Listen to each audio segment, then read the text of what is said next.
کاوش مدیا. So when you look at the tactical level and you look at Iran, and the report, by the way, does a really nice job that ICIT puts out. So if you look at page 7, it references the Sands and the Aramco and some other, the Italian company as well.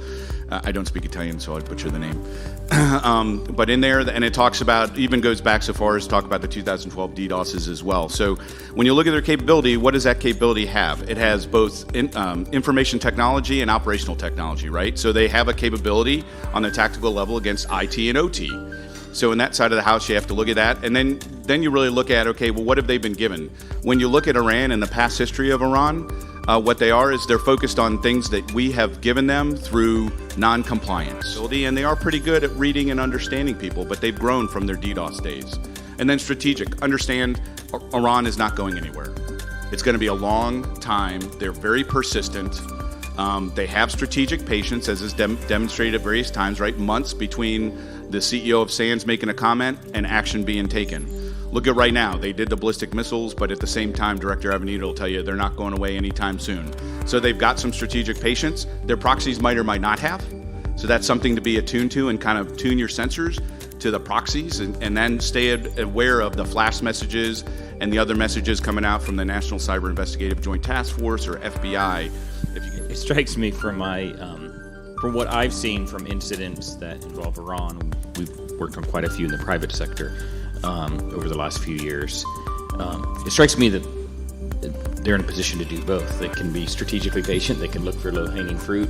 They can strike, and that although I take the point that they're stretched, I don't have any reason to doubt that. In terms of resources, they're still large enough that I think that they can play the long game and look for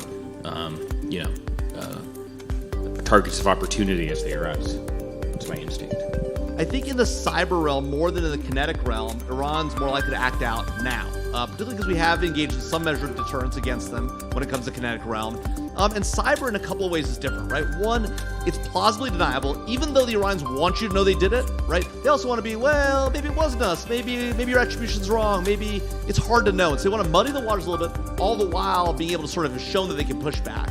And cyber gives you a sort of a fairly unique capability to do that. And the second piece of it is it's dynamically ratchetable, right? So you can easily ratchet up and down from DDoS to destructive to debilitating and all the way back to just a nuisance. And so they can up and raise and down in a way that kinetic is a lot more binary, right? Yes, it's true. You can size the type of the device. You can decide on a terrorist attack regionally. You can decide to do something domestically. But at the end of the day, cyber is a lot more ratchetable, right? And that's why I think the Iranians are more likely today to use that as a weapon of first choice, particularly in response to in the post-Soleimani world.